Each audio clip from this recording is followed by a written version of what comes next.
Welcome to Action Talks.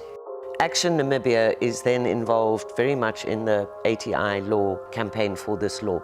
What else? Is this the only area Action's involved, or are there other areas peripheral to and connected to access to information where Access has played a role in the past year? Yes, I mean, we've had things like the Whistleblower Protection Bill and Witness Protection Bill where Action has stepped forward and made submissions and made statements and so forth. And then we've had things like the Electronic Transactions and Cybercrime Bill in 2017, which made an appearance at the end of 2016 again. And we've been very involved in this process throughout 2017. Because all of these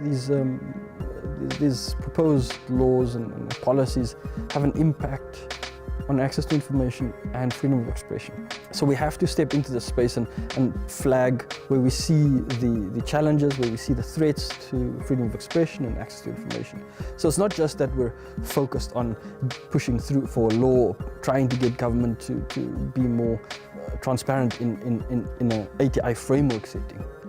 There are various other things that we need to address in this field which impact ultimately how that eventual ATI law will work in reality. Okay, brilliant. In this current era of the proliferation of social media and the phenomenon of what I like to call disinformation and propaganda, what others call fake news, how does access to information or access to good information, how does that trickle down and become critical to people at grassroots of society, say? And how does one combat and make sure that we steer people along the right path to good information and good choices? That's a very good question, Gwen.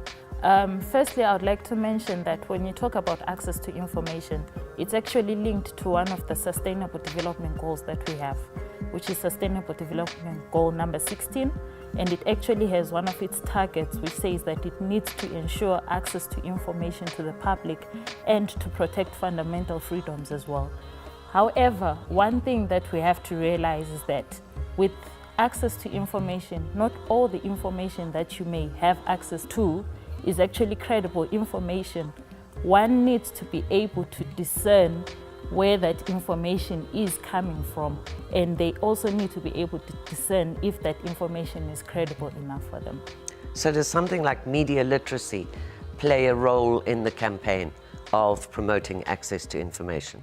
Yes, media literacy does actually play a role because one needs to know where to access that information, and one needs to know once they have that access, they need to be able to break it down to simpler terms for them to actually understand what it means. They also have to be able to express their ideas freely as well. Okay.